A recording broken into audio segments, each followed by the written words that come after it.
유배가 됐을 때는 뭐냐, 우리 여기 잠깐 앉아서 하죠. 너무 힘들 것 같은데. 앉는 건 괜찮습니다. 앉는 건 괜찮습니다. 앉으라고 신발 저기 발자국 내지 말라고, 올라가지 말라고 한 거. 그냥 편하게 들으세요. 그냥 안 보지. 정약용의 제자들이 보통 괜찮습니다. 한 세 부류로 나누는데요. 첫 번째는 강진에 유배됐을 때 아무도 찾아오지 않을 때, 막 관에서도 감시도 심하고 그 정약용 선생이랑 이렇게 접촉하면 자기도 막 몰리는 그런 사달라고 서울에서 이제 내려갔고 예전에 벼슬도 많이 했던 사람이고 막 이러니까 이제 오는데, 그 다음에 이제 또 예전에는 또 정국이 바뀌면, 요즘도 그렇잖아요. 5년 지나면 또 정권이 바뀌기도 하고 뭐 이렇게 밀려났던 사람이 다시 올라오기도 하고 이러니까 이제 배우러 오는데, 그래도 조심스러우니까 양반 자제들은 안 옵니다. 그래서 처음에 왔던 사람들이 다 중인층 자제들이 옵니다. 중인층 자제들은 아전들이죠. 그 강진에서, 그 강진군에서 이렇게 일하는 아전들의 자녀들이 오는데, 대표적인 사람이 이항래라는 사람이 있고요. 그 다음에 황상이라는 사람이 있고요. 그 다음에 또 그 한 7, 8명 있습니다. 근데 그 가장 대표적인 제자가 이청거 황상이라는 사람입니다. 그 황상에 대해서 다룬 그 최근에 나온 책이 삶을 바꾼 만남이라는 책이 있습니다. 한번 꼭 읽어보십시오. 정말 재밌습니다. 저기 뭐죠? 정말 그 최근에 쓴 책이지만 고전에 속한다고 말할 정도로 정말 재밌고 좋은 책입니다. 학문이 뭔지, 왜 이렇게 해야 되는지 뭐 이런 생각도 하면서 엄청 재미도 있습니다. 새로운 사실도 많이 밝혀졌고요. 그 삶을 바꾼 만남, 다른 정형에 대해서 다룬 책 중에 되게 재밌는 책이 이제 그거랑, 그 다음에 다산 박성무 선생이 쓴 유배지에서 다산을 만난다, 이런 책도 좀 되게 좋고요. 그런 책, 그 두 권은 꼭 한번 읽어보시면 재미있을 것 같아요. 그래서 한번 읽어보셨으면 좋겠는데, 그래서 그런 제자들이 있고요. 그 다음에 또 승려 제자들이 있었습니다. 승려 제자들, 승려들 이름은 제가 정확히 생각이 안 나는데, 해장 선사라는 사람과 아주 친했거든요. 그래서 그 해장 선사의 제자들을 가르쳐주고 서로 토론도 하고 승려들한테 막 이렇게 훈계도 하기도 하고 그렇습니다. 그래서 이제 그런 승려들이 제자들이 또 한 부류가 있고요. 대표적인 사람이 초이 선사 들어보셨어요? 초이 선사 의순이라는 사람입니다. 초이 선사는 추사 김정희 선생하고 이렇게 추사 김정희 선생이 그림 그려 보내면서 차 보내라 뭐 이런 식으로 해서 뭐 유명하기도 하고 그렇죠. 근데 추사 김정희보다 정약용이 약간 앞선 세대죠. 그 정약용의 제자에 해당합니다. 초이 의순 같은 경우는. 그래서 정약용의 아들인 정학연 학유랑 초이 선사랑 친하게 지냈습니다. 어쨌든 추사 김정희도 그렇고요. 그래서 그런 제자들이 있고, 그 다음에 또 다산으로 이제 옮겨가게 되죠. 거기 가서는 좀 편하게 삽니다. 편하게 살지만 끊임없이 이제 저기 공부를 하고 글을 쓰고 이렇게 얘기하는데, 그때 제자들이 이제 그 해남윤 씨와 해남윤 씨 사이 가문인 이씨 가문, 이게 거기 제자들은 다 윤 씨 아니면 이씨입니다.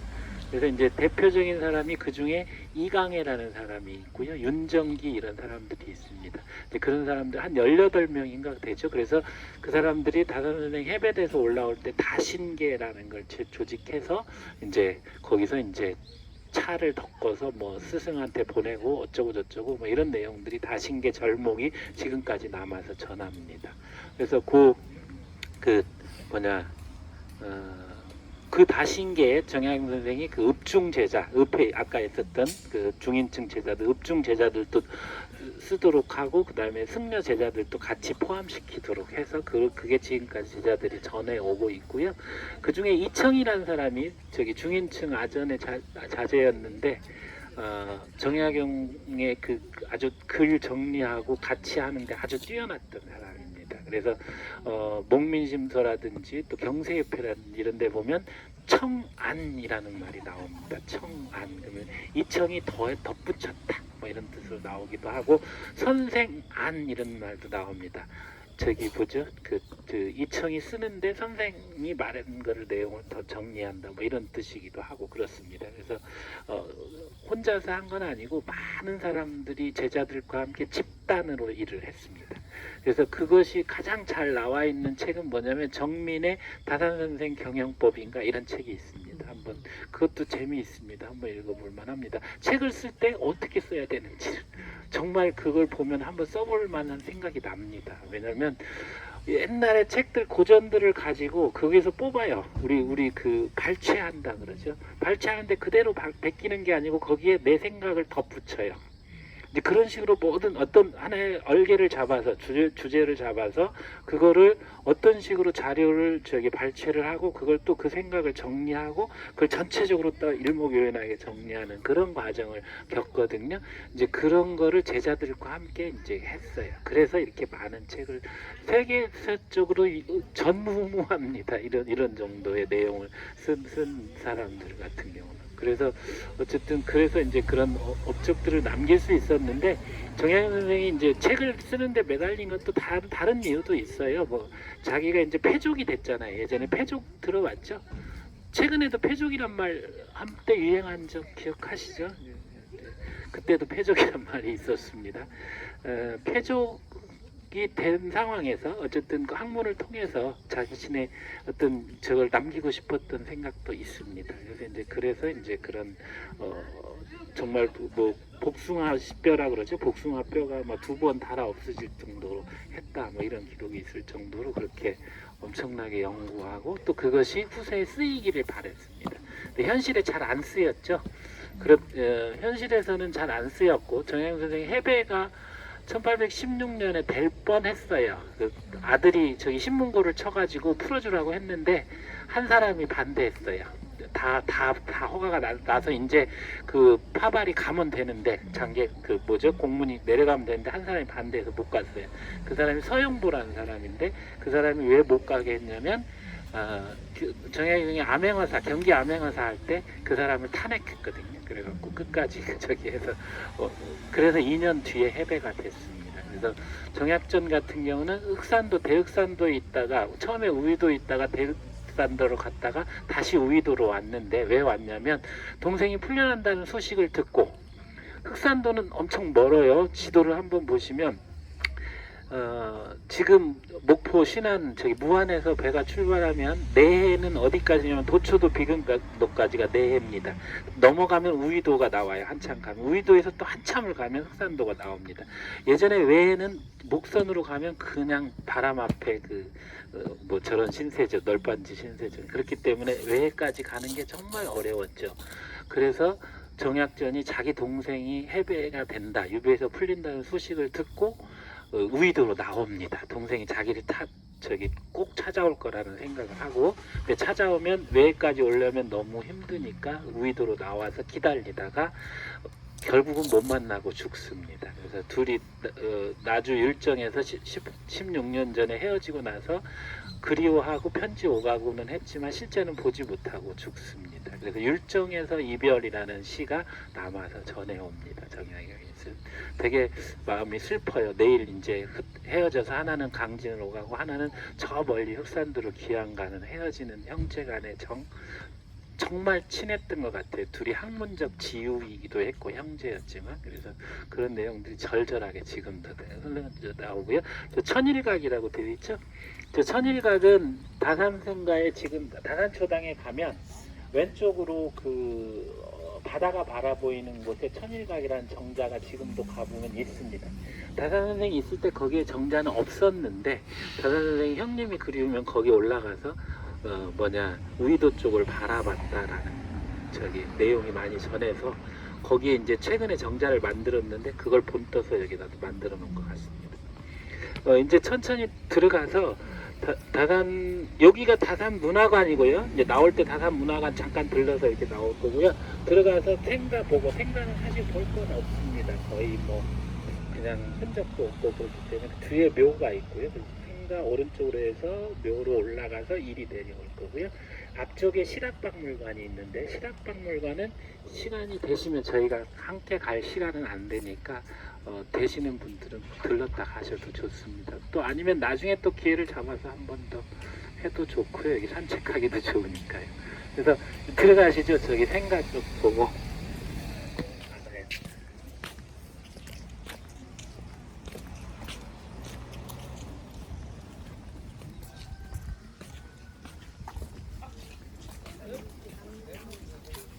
남아서 쓰는데 이제 그 중에 하나의 시입니다. 근데 보면 그 당시에 그 권력의 어떤 그런 것들을 말하고 있는데 여기 보면 이제 서울을 떠나면서 하는 얘기입니다. 그래서 여기 보면 대궐문을 범과 표범이 지키니 무슨 수로 인의 속마음 아래오리 뭐 옛사람의 지극한 교훈 있거니 향원은 덕의 도덕이라는 뭐 도적이라네 뭐 이 향원이 무슨 뜻인지 아세요?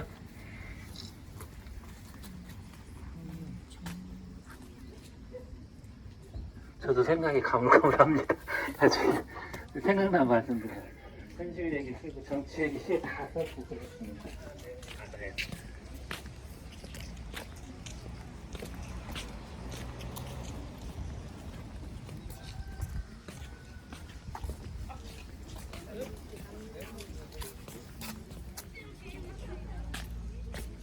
여기가 아까 이제 그 딸이 돌아가신 조금 딸이 살아있을 때 딸 보고 쓴 시입니다.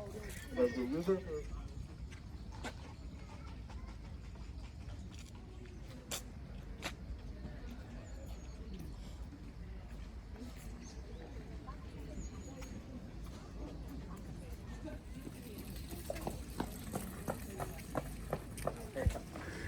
실제로 저기 수원하는 만들 때 거중기를 만든 건 2대밖에 없다고 해요.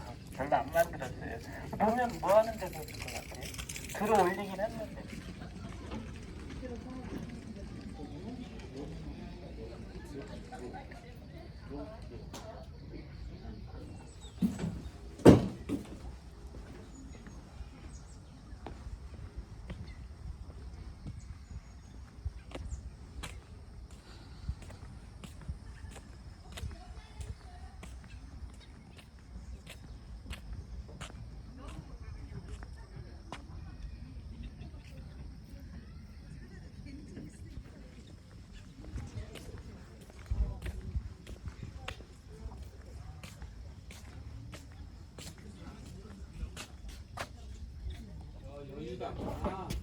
여유당 문고 까지는 사랑채 안채 구분이 명확하지 않았습니다. 조선 후기로 오면서 가부장제가 강화되면서 즉 건물 구조가 사랑채와 안채를 완전히 구분하고 안채는 완전히 둘러싸이게 만듭니다. 그래서 중문을 통해서 들어가게 만들죠. 여기는 정확하게 그렇게 되어 있진 않아요. 여기는 사랑채와 안채가 분리되어 있지 않고 하나의 마당으로 되어 있죠. 대부분은 담이 하나 더 있습니다. 조선 후기에 만들어진 집들은 이게 이제 가부장제 체제가 강화되면서 건물 체제에도 반영이 된 건데 여기는 이제 그렇게 생기지는 않았고요. 여유당은 당호입니다. 당호 집에 이름을 붙인 거죠. 예전에는 집, 방 이런 데다 다 이름을 붙여서 나름 자기의 뜻으로 삼았습니다. 그래서 여유당은 실제로 이분이 붙였는지 잘 몰라요. 여기다 붙였는지 이건 이제 나중에 복원한 건데 어쨌든 이분이 정조가 사망하기 전에 계속해서 탄핵을 받으니까 사직수를 올리고 내려옵니다. 내려와서 이제 여기 와서 여유당이라는 당호를 짓습니다. 여유당은 옆에 설명이 잘 되어 있는데 저기 여여 뭐 열이 박빙 뭐 이런 말 쓸 때 쓰는 겁니다. 그 얇은 얼음을 밟고 건너듯이 조심한다 뭐 이런 뜻이기도 하고 그렇습니다. 그러니까 당시의 시대 상황에서 언제 죽을지 모르는 그런 상황에 있었기 때문에 그만큼 주변을 조심해야 되겠다.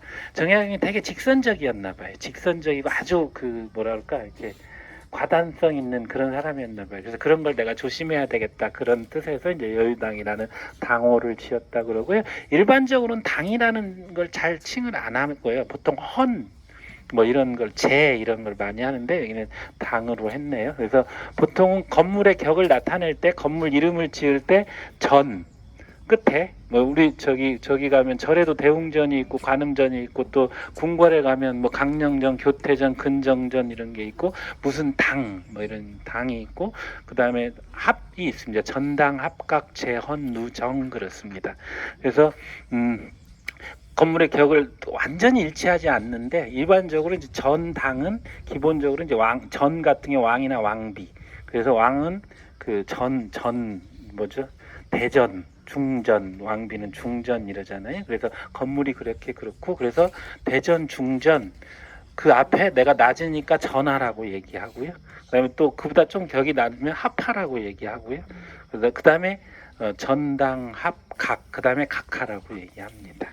그래서 각하는 한참 낮은 적입니다. 그래서 우리나라 예전에 대통령 각하라는 전용 호칭으로 썼던 것은 전혀 맞지 않는 그런 호칭입니다. 어쨌든 그렇고요. 여기는 어쨌든 복원해서 흔적이 남아 있지는 않고 이제 후손들이 예전에 이렇게 생겼다 해서 이제 이렇게 복원을 한 겁니다. 홍수 때 다 저기 뭐죠 이렇게 침수된 거.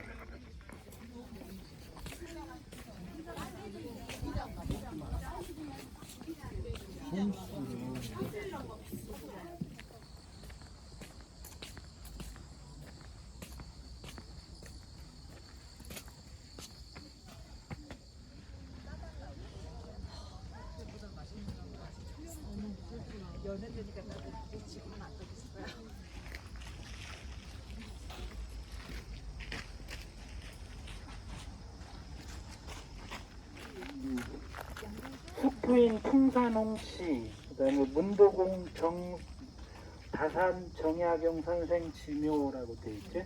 문도공이라는 것은 시호예요, 시호. 근데 정약용 선생이 유배 갔다가 이제 풀리기는 했죠. 정약용 선생은 보통 사기로 나눠서 삶을 볼 수 있어요. 과거 보기 전에. 과거 이제 서울로 올라가서 20세부터 40세까지.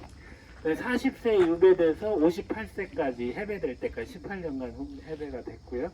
18년간 유배를 했고요. 그다음에 돌아와서 76세인가 돌아가셨어요. 오래 사셨고요. 돌아가실 때가 회원식 날이었어요. 풍산홍 씨 부인하고 60년 되면 회원이라 그러죠. 회원이 왜 회원이냐면 돌아올 회자. 저기 우리가 육식갑자라 그러죠. 갑자을축 뭐 이런 식으로 해서 60년 만에 한 번씩 돌아오죠. 갑자년이 자기 해가 돌아옵니다. 그래서 돌아올 회자를 써서 회갑이라고 얘기하죠. 우리가 60 할 때. 그래서 이제 회원도 60년이 되면 회원식이라고 해서 했는데 이분이 76세가 자기 결혼한 지 60년이 됐던 해입니다. 근데 그날 돌아가셨습니다.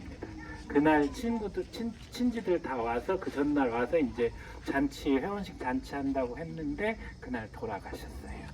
그래서 어찌 보면 행복하게 돌아가신 것일 수도 있고요.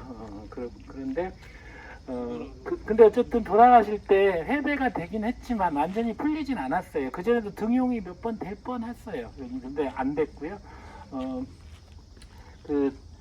돌아가실 때는 그러니까 시호가 없죠. 이 문도공이라는 시호는 언제 내려졌냐면 고종 때. 고종이 우연히 누구한테 얘기를 듣고 정약용의 책을 읽게 됐어요. 그래서 나한테 이런 신화가 있었으면 뭐 이런 얘기를 했어요.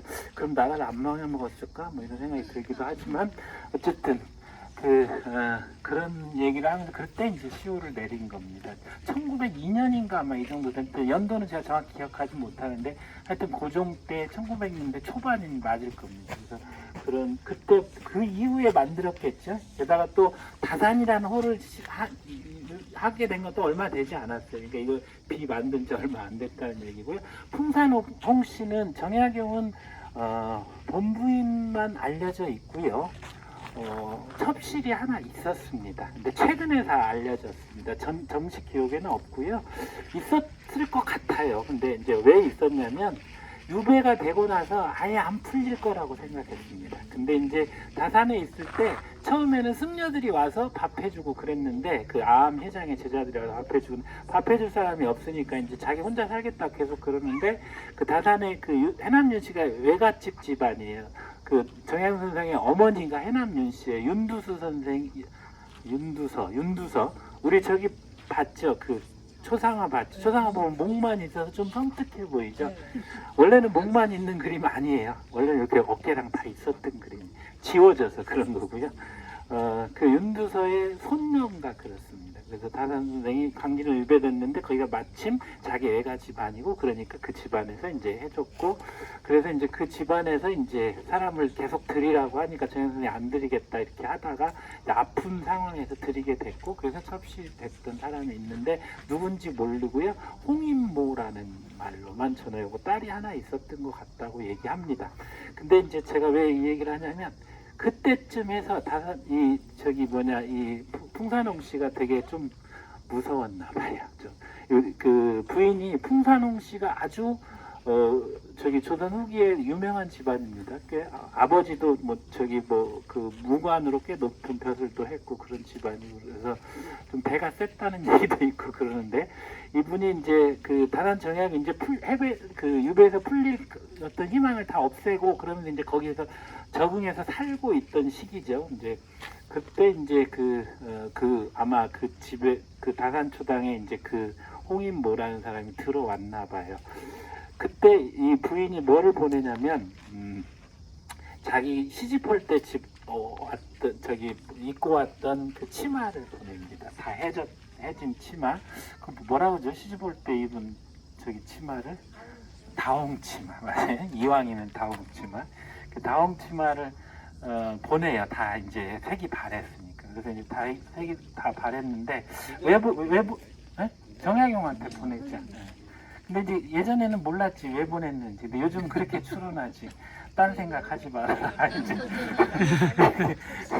예전에는 몰랐는데 요즘은 그렇게 해석합니다. 근데 이제 근데 거기 이제 그 치마를 갖고 뭘 하냐면 그 자식들한테 2명한테 주는 첩을 만듭니다. 첩이 이렇게 우리 사진첩처럼 만드는 거예요. 그 첩을 만들어 거기다가 이제 자식들에게 생각할 수 있는 글을 적어서 보내줍니다. 그걸 치마로 색이 바랜 치마로 만들었다고 해서 하피첩이라고 부릅니다. 그리고 또 잘린 나머지 치마 두 개를 가지고 하나는 딸에게 주는 메조도를 그립니다. 좀 이따가 내려가서 보게 될 텐데 시집가는 딸에게 주는 메조도라는 그림을 남기는데 그 그림은 지금 진보는 고려대학교 박물관에 있고요. 여기에는 모본만 있고요. 그 다음에 또 하나가 그동안 안전해졌는데 이제 발견이 됐어요. 그게 홍임에게 준 게 아닌가라고 생각합니다. 그 메조도 하나는 쌍으로 되어 있어요. 결혼은 딸이니까. 하나는 하나만 되어 있어요. 새가 한 마리만 그려져 있습니다. 외로움을 아마 얘기했던 것 같고요. 근데 어쨌든 그 홍인모가 이제 그 해배가 돼서 따라 올라왔었나 봐요. 여기로 따라 올라왔는데 어떤 연유로선지 다시 쫓겨 내려갑니다. 내려가는데 그 내려가서 다산초당에서 살다가 죽었다는 얘기가 전해옵니다. 근데 거의 확실한 것 같고요. 근데 거기에 16순가의 시가 전해와요. 그것을 절절히 기록한 시가 전해오는데 그 시를 누가 썼냐 이런 얘기를 많이 합니다. 그래서 어떤 사람은 정약용이 썼을 것이다 라고 얘기하고요. 왜냐하면 그렇지 않으면 알 수 없는 내용의 시입니다. 본인들만이 아니면 일반 사람이 들어서 그렇게 절절하게 쓸 수 있는 시가 아니어서 홍인모는 예전에는 글을 쓸 수 없었겠죠. 이렇게 한자로 시 쓰는 건 쉬운 일이 아니었으니까. 그래서 본인이 쓰지는 않았을 테고 그 내용을 정확히 아는 사람이 절절하게 그 사람의 마음에 홍인모의 마음에 대입해서 썼을 거다라고 추론됩니다. 한번 어디에 나온 아까 말씀드렸던 삶을 바꾼 만남에 그 시가 나오니까 한번 읽어보세요. 정말 절절합니다. 어떤 그런 마음이 절절하고요. 그래서 남양홍 씨가 좀 풍산홍 씨가 되게 좀 대가 세서 쫓아냈다 뭐 이런 얘기도 있고 그렇습니다. 어쨌든 그런 얘기가 전하는데 정약용 선생이 여기에 묘를 쓴 이유는 자기가 아까 상례사전 이런 것도 하기는 했지만 자기는 어떤 명당짜리가 있다 이것 때문에 발복한다 이런 생각은 하지 않았습니다. 그건 맞지 않는 거라고 자기 본인 스스로 생각을 해서 집주에 가까운 데 써라 이래가지고 여기다 썼던 건데 요즘 여기도 풍수들이 와서 그 집안들이 와서 되게 명당짜리라고 그럽니다. 그래서 딱 보면 별로 명당은 아니에요. 왜냐면 뭐랄까 이렇게 좀 답답하죠. 바로 멀리 안 보이고요. 조금 더. 그래서 직관들이 그렇게 얘기해요. 관을 쓸 때 세웠었대요. 진짜 안 파봐서 모르겠는데 세웠었대요. 앞이 잘 보이라고. 근데 진짜 맞는 얘기인지는 모르겠는데 왜 여기를 명당자리라고 그러냐면 이 고무래정 씨 현대사에서 유명한 사람 아세요? 혹시? 현대사에서 유명한 사람 고무래정 씨. 예, 정일권. 그래서 정일권이 국무총리 국회의장까지 해먹었잖아요. 그래서 후손이라 그래서 여기가 명당자리라 그 길을 받아야 됐다고. 그래서 명당은 항상 결과론입니다. 그래서 이렇게 얘기하는데, 근데 정일권이 결코 좋은 평을 듣지는 못하죠. 정일권이 일본 육사 만주군관학교 출신이죠. 저기 일본군 대작까지인가 했죠. 그리고 정인숙 사건도 잘 아실 거고 어쨌든 무덤에다가 늘 자기에 대한 기록을 스스로 쓴 거예요.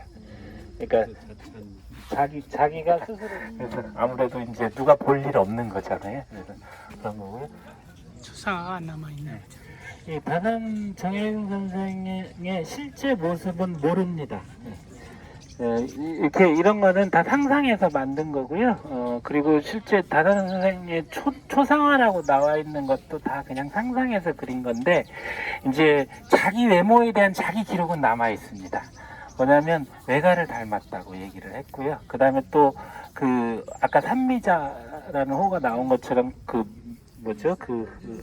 약간 곰보기가 남아 있었다고 그래. 많지는 않고 조금. 그리고 이제 그 다음에 또 외가에 윤두서의 초상화가 남아 있죠. 그래서 좀 수염이 많았었나 봐요. 좀 보면 윤두서 초상화 기억하시죠?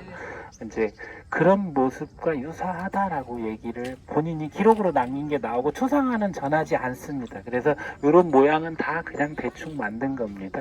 우리가 그 지금 초상화로다 세종도 초상화 없어요. 세종 없는데 그냥 대충 그린 거고요. 그 다음에 뭐 세종은 이성계를 닮지 않았을까? 왜냐하면 손자니까. 그래서 이성계의 초상화는 남아있죠. 전주의 경기전에서 남아있고, 그 다음에 또 세종이 고기를 좋아해서 살이 쪘다 뭐 이런 기록이 있어요. 그래서 광화문 앞에 저기 세종 동상 보면 좀 퉁퉁하죠.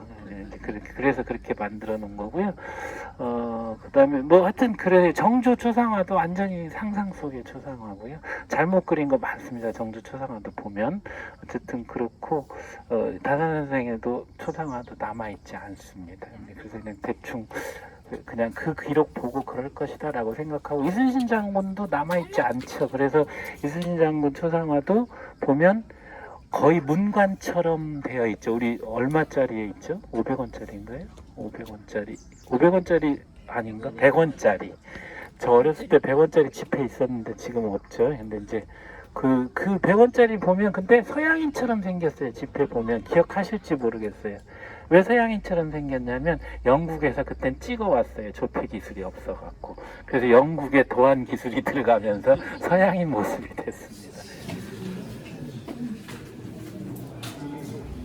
까지 했던 음서로 했습니다. 그때 아까 말씀드린 영정조 시대 탕평책을 실시하면서 남인들을 등용하는데, 이 집안은 되게 유명한 집안이었습니다. 저기 예전에 홍문관에 들어가면 홍문관으로 이어지는 집안을 되게 이렇게 뭐랄까